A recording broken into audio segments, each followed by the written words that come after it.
Hello friends, welcome to my channel Green House. और आज के इस वीडियो में मैं आपको जानकारी देने वाली हूँ गुड़हल के पौधे की ठंड में आपको केयर कैसे करनी है। जब बहुत ज़्यादा टेम्परेचर डाउन हो जाता है, कोहरा पड़ने लग जाता है, तो काफ़ी सारी समस्याएं गुड़हल के पौधे में आनी शुरू हो जाती हैं। गुड़हल का पौधा फूल देना बंद कर देता है। अगर फूल आते हैं तो इसका साइज़ बहुत ही छोटा हो जाता है। इसके अंदर ग्रोथ आनी बिल्कुल भी बंद हो जाती है।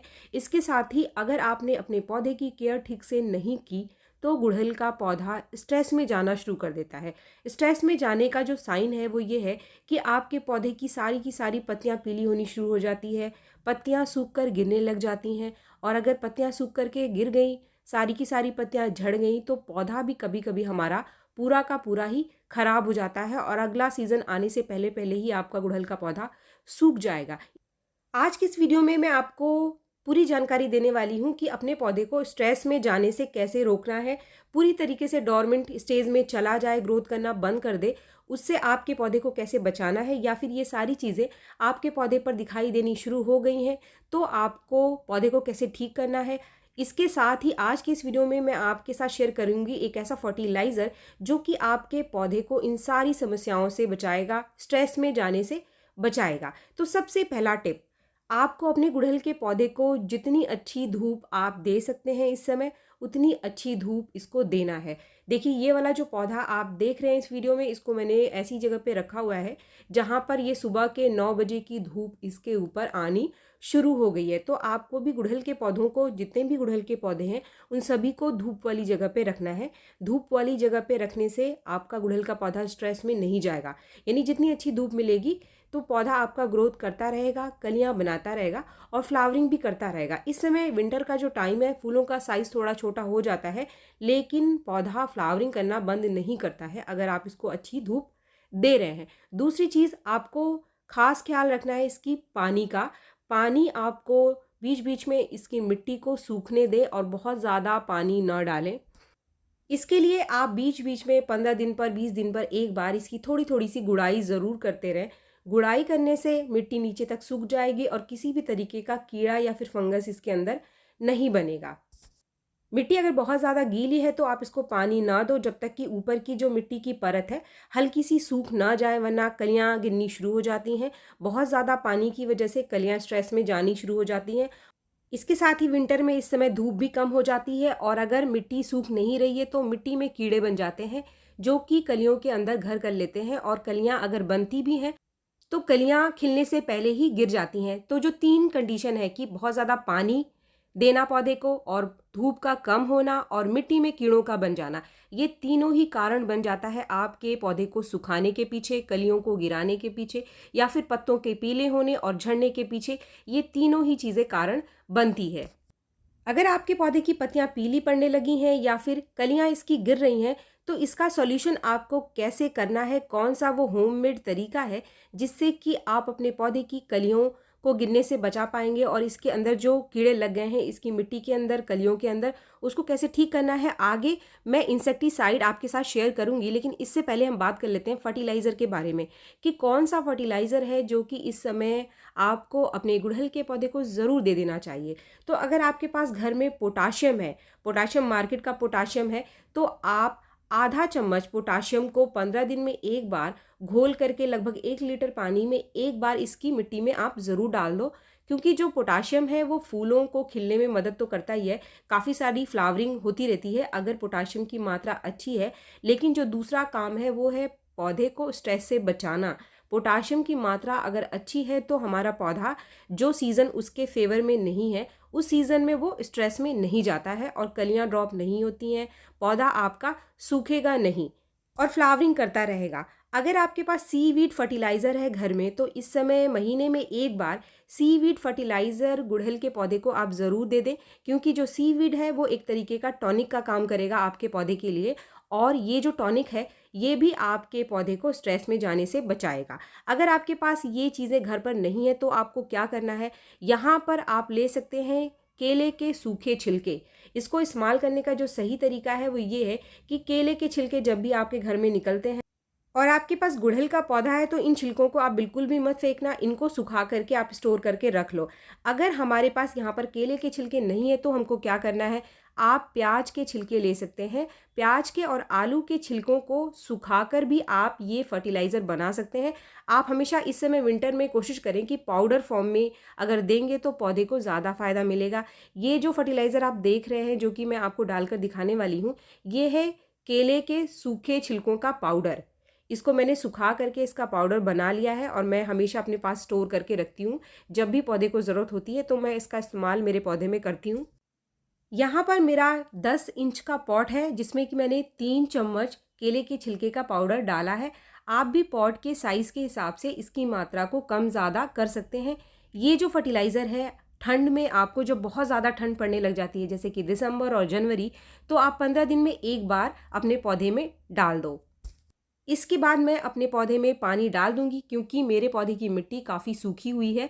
लेकिन अगर आपके पौधे की मिट्टी काफ़ी गीली है तो गीली मिट्टी में आप इसको मत डालना। पहले मिट्टी को हल्का सा आप सुखा लो, कम से कम मिट्टी मॉइश होनी चाहिए। मॉइश मिट्टी में आप इस फर्टिलाइज़र को दे सकते हैं। केले का छिलका अगर घर पर अवेलेबल नहीं है तो आप प्याज के छिलके का इस्तेमाल कर सकते हैं, आलू के छिलके का इस्तेमाल कर सकते हैं। इन दोनों ही छिलकों में भी काफ़ी बढ़िया मात्रा में पोटाशियम पाई जाती है। हमारे घर में जो निकलने वाले वेस्ट छिलके हैं जिनका इस्तेमाल हम फर्टिलाइज़र के लिए अपने पौधों के में करते हैं, उन सभी में पोटाशियम की बहुत अच्छी मात्रा पाई जाती है। तो उनमें से कोई भी एक छिलका आप सुखा करके उसका पाउडर बना करके 15 दिन में एक बार अपने गुड़हल के पौधे को ज़रूर दे दो। ज़रूरी नहीं है कि आप केले के छिलके को ढूंढो और केले के छिलके का फर्टिलाइज़र ही इसके अंदर डालो।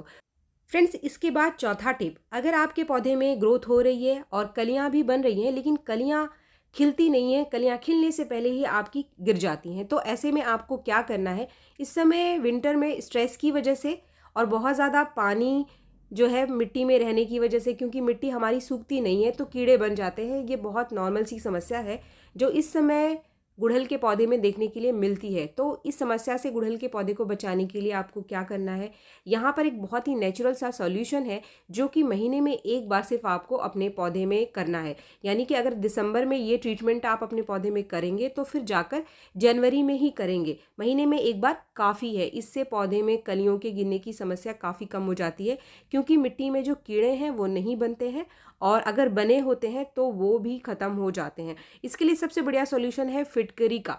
फिटकरी एक बहुत ही बढ़िया नेचुरल ट्रीटमेंट है इसकी जड़ों के लिए। यहाँ पर आपको लेना है फिटकरी। फिटकरी बहुत आसानी से आपको मिल जाती है, जहाँ पर आप राशन का सामान लेने जाते हैं या फिर आपके घर में होगा फिटकरी। फिटकरी को जो लिक्विड फर्टिलाइज़र बनाने का तरीका है वो कुछ इस तरीके का है कि आप इसके टुकड़े को पानी में कुछ सेकंड के लिए डाल दो और कुछ सेकंड बाद आप देखोगे कि इसके जो पानी का कलर है हल्का हल्का सा सफ़ेद होना शुरू हो जाता है। तो जैसे ही पानी का कलर बदलने लग जाए, ये जो फिटकरी का टुकड़ा हमने इसको डाला था इसको हम बाहर निकाल लेंगे। अगर आप इसके पाउडर को बनाकर भी पानी में घोल करके दे सकते हैं, लेकिन जो पाउडर की मात्रा है आपको 1/4 चम्मच से ज़्यादा नहीं लेनी है 1 लीटर पानी में। अब ये जो सॉलिड मैंने डाला था टुकड़ा, इसको मैं निकाल लूँगी और ये जो मेरा पानी है वो रेडी है फर्टिलाइज़र के तौर पर डालने के लिए। ये कई तरीके से काम करता है हमारे गुड़हल के पौधे के ऊपर। एक तो मिट्टी की एसिडिक नेचर को बढ़ाएगा जिससे कि पौधे की ग्रोथ बढ़ती है, और सबसे जो ज़रूरी काम इस समय ये करेगा कि इसके अंदर कोई भी कीड़ा या फिर फंगस बन गया होगा उसको ये ठीक करेगा। अब इस लिक्विड को डालने के बाद आपको इस मिट्टी को सूखने देना है। तब तक आपको कोई भी पानी नहीं देना है जब तक कि ये मिट्टी अच्छे से सूख ना जाए। अगर आप बहुत ज़्यादा पानी फिर से डाल देंगे तो इसका असर कम हो जाएगा और कीड़े और जो फंगस इसके अंदर लगे हैं वो नहीं मरेंगे। तो इसीलिए मिट्टी को सुखाना बहुत ज़रूरी है। अब है टाइम आखिरी टिप का। इस समय एफिड्स गुड़हल के पौधे के ऊपर बहुत ज़्यादा लगते हैं, खास तौर पे जो कलियां हैं उनके ऊपर लगने शुरू हो जाते हैं। ये जो काले काले रंग के कीड़े हैं आप देखोगे कि कलियों के ऊपर, पूरी पूरी कलियों के ऊपर ये चिपके रहते हैं। तो अगर आपके पास मार्केट का कोई इंसेक्टिसाइड नहीं है तो इसके लिए सबसे बढ़िया सॉल्यूशन है बेकिंग सोडा का। 1/4 चम्मच बेकिंग सोडा आप 1 लीटर पानी में घोल करके 2-3 दिन लगातार इसके ऊपर स्प्रे कर दो तो ये समस्या ठीक हो जाती है। या फिर आपके घर में लिक्विड हैंड सोप ज़रूर होगा जो कि हम हाथ धोने के लिए इस्तेमाल करते हैं, उसकी कुछ बूंदों को भी आप पानी में मिल करके इसके ऊपर स्प्रे कर सकते हैं। या फिर जो डिटॉल हम इस्तेमाल करते हैं जब कोई चोट लग जाती है जख्म को क्लीन करने के लिए। उसकी भी 2-4 बूंदों को आप थोड़े से पानी में घोल करके स्प्रे कर दो इसके ऊपर 2-3 बार, तब भी ये कीड़े साफ़ हो जाते हैं। लेकिन अगर आपको कोई मार्केट का इंसेक्टिसाइड लेना है एफिड्स के लिए, तो यहाँ पर सबसे बढ़िया सॉल्यूशन है मेलाथियोन का। फ्रेंड्स, ये मैं कल ही नर्सरी से लेकर आई और मैंने इसका एक बार स्प्रे किया तो काफ़ी बढ़िया रिजल्ट मुझे इसका मिला है। जब मैं कल नर्सरी में गई कुछ पौधों को खरीदने के लिए, तो मैंने देखा कि माली किसी चीज़ का स्प्रे कर रहा था जो काले कीड़े थे। मैंने उससे पूछा तो उसने मुझे दिखाया कि मैडम मैं इस चीज़ का इस्तेमाल कर रहा हूँ। तो ये जो मेलाथियन है मैं घर लेकर आई और मुझे 100 रुपये का ये मिला और मैंने सिर्फ एक बार ही स्प्रे किया क्योंकि काफ़ी सारे गुड़हल के पौधों की कलियों के ऊपर एफिड्स लग गए थे और इसका स्प्रे करते ही काफ़ी बढ़िया रिजल्ट मुझे मिला।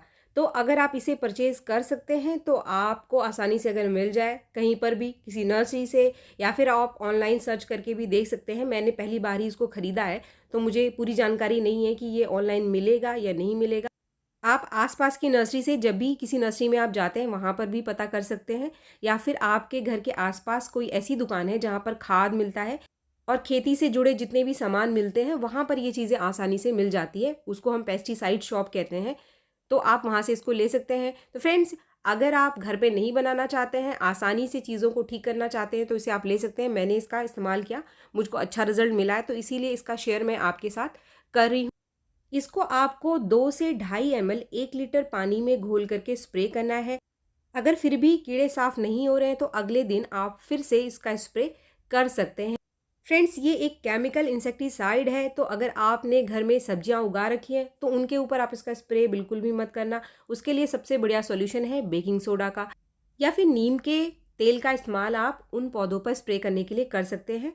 तो फ्रेंड्स, वीडियो अगर आपको पसंद आए तो एक लाइक ज़रूर करें, और मेरे चैनल को आपने अब तक सब्सक्राइब नहीं किया है तो मेरे चैनल को सब्सक्राइब भी ज़रूर कर लें। मिलते हैं मेरे नेक्स्ट वीडियो में, तब तक के लिए थैंक यू।